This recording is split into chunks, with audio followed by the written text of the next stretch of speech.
It is BKFC boss David Feldman, who's coming off, I mean, quite simply, the biggest event in BKFC history on April 29th. I guess first, let's just start there. I mean, it's still relatively soon afterwards, but can you measure really the impact that had on the company? Because the brand really does seem hotter than ever after that card. Yeah, man. It's been a great post week and a half going into this next event that we have. Everybody's still talking about BKFC right now. It was a sensational fight.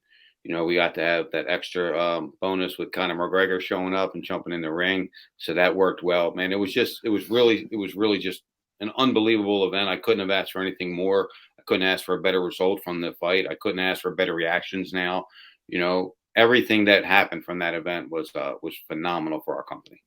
I love it. What can you tell us about the success of the pay-per-view? I mean, I know you can't really get into numbers, but I guess what does it tell you about the model, right? Because I mean, I did see some people complaining, but at the end of the day, I think we all said, well, look, there's a whole lot of big salaries on there. What do you expect? The money's got to come back somehow. But I guess what can you tell us about the success of the pay-per-view? And do you see that as, more pay-per-views in the future, one or two a year? Like, what did you learn from it?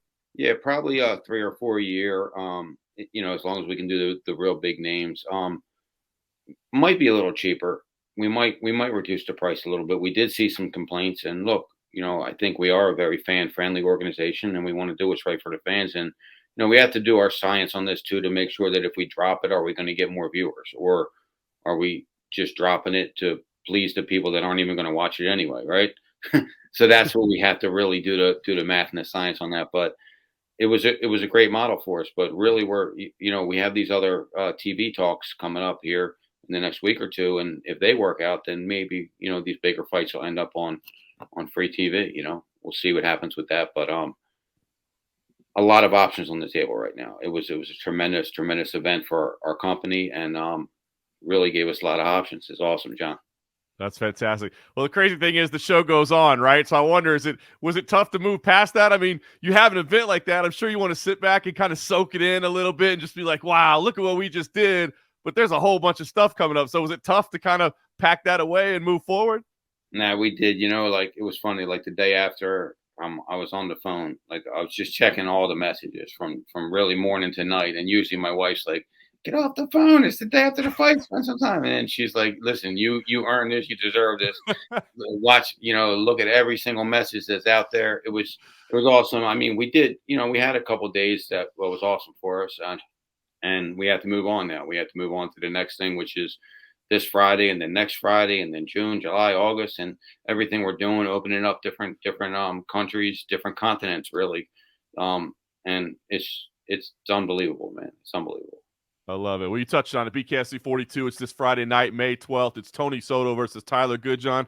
Once again, back to what folks are used to, live and free on the BKFC app with your monthly subscription. I guess talk about the main event. Tony Soto, Tyler Goodjohn. Talk to me about what's appealing to you with this fight.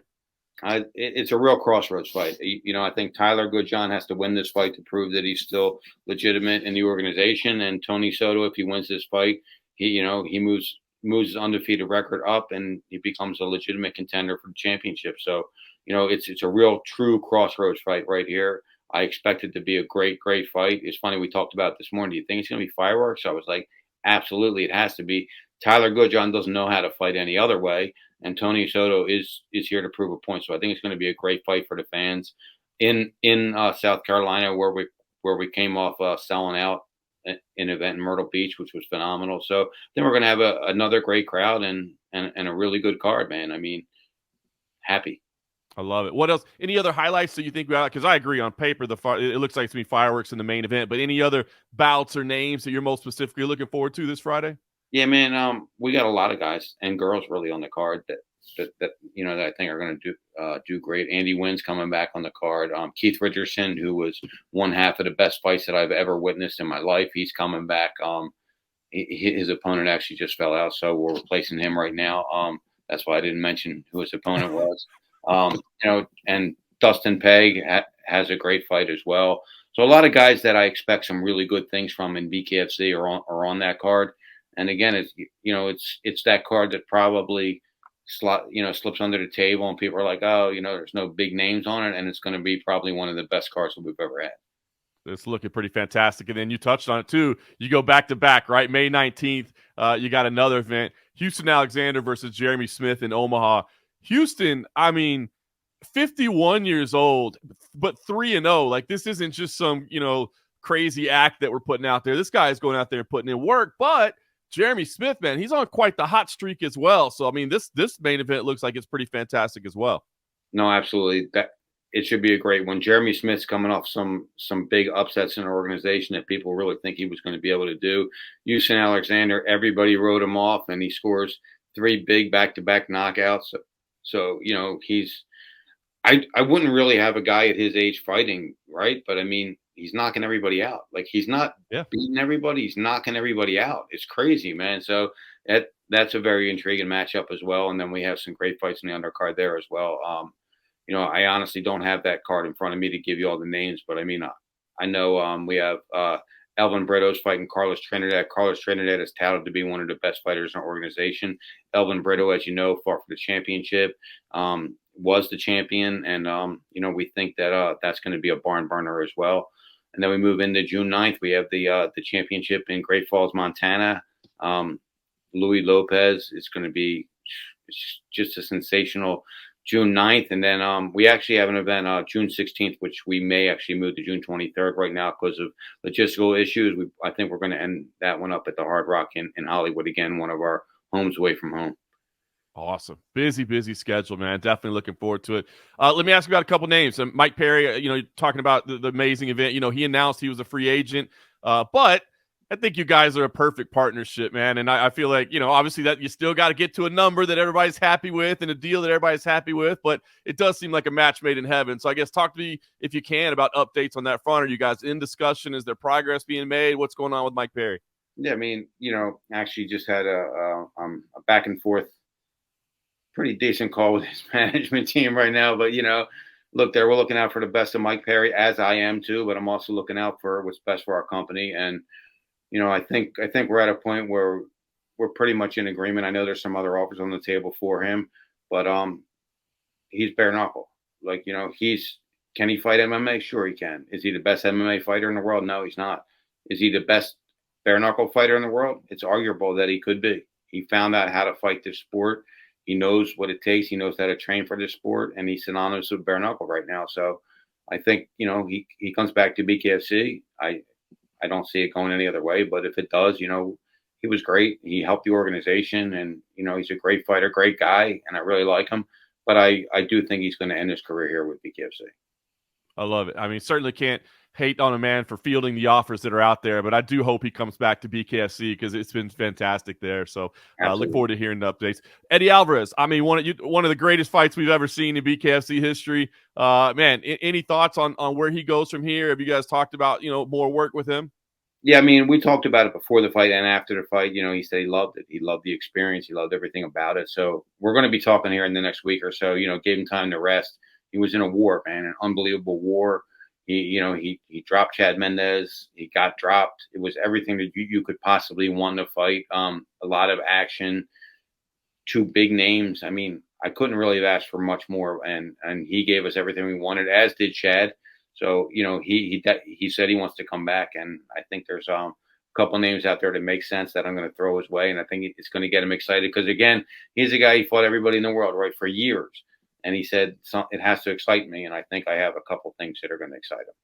I dig it. Look forward to him being back. Got to ask you about Ben Rothwell. He's calling out Alan Belcher, the MMA fan, and me. I love those 2 old school names, maybe going at it for the BKFC belt. Is that the plan, or are there other options on the table? What do you think? It could be. We're actually talking about that. He actually that was his text. He texted me while we were on the phone.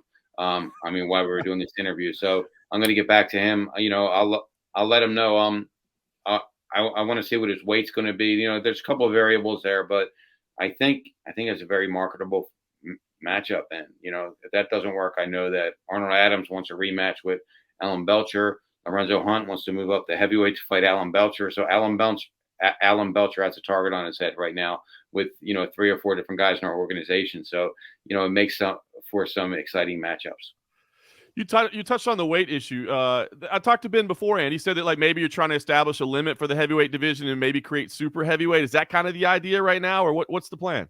I don't really want to create super heavyweight. I just want to keep it all in the heavyweight division. I don't think there's enough super heavyweights to have a real good competitive division out there. So, he's going to have to come down a little bit in weight. Not as much as we thought to 265, but we're probably going to meet somewhere around 275 ish. And if he can get down there, I think that he can make a lot of noise. I mean, his personality is unbelievable. He speaks highly about the organization. He understands it. He gets it. He gets that he has to promote it now. He's really great for the organization. We as an organization very much like Ben Rothwell. I personally like him as a person. He's a good dad. He's a good person, and that's the kind of people I want on this roster. I love it. Well, listen, in addition to those names, you're always seeming to be bringing in new talent. Any news that you've got on free agents that you're targeting? I know you at least like to drop some teases in at the very least, usually. So are there new names on the radar right now? Man, I have hundreds of names right now that messaged me after that event. So I mean, we just got to go through them now. There's so many out there that are free agents, and having Eddie Alvarez and Chad Mendez and Ben Rothwell and Mike Perry even talk about how great the organization treats him didn't hurt at all either. So I think we're going to have an open book to free agents coming up right now, and the team met last week and we said we can't. Ariel Hawani, we were on Ariel Hawani on one of his shows, and he said, look, it was probably one of the best nights I've ever saw for an underdog in combat sports history ever. Now, are they going to capitalize on it, or are they going to be a one-hit wonder? And I assure you right here today, we will not be a one-hit wonder. We're going to capitalize on it, and we're going to do some big things for the remainder of the year, 2 or 3 more really big things this year. And I think it's going to put us in a really good position in combat sports. Phenomenal. Well, I think that there could be an opportunity to look back in the not too distant future and say that was the night that kind of everything shifted. But I mean, look, you've been building this for a long time. It's not like you just put one card together and it just all happened. You've been working this moment for a long time. So I got to think you're feeling pretty good about the direction everything's going. Absolutely. But I mean, you look for that day, that night, look, I said it on another show, but an overnight success, 12 years in the making, right? But it did. It happened overnight that night. That night was the night. That's the night it turned for us. It put us into a very good position right now where, a lot of people want to do business with us, not just fighters, sponsors, TV networks, you name it. It really moved us up the ladder. It was a great night for us, from the foundation that we put into this thing for the past 4.5, 5 years, because it brought us to a point where it was our time, it was our shining moment, and we delivered.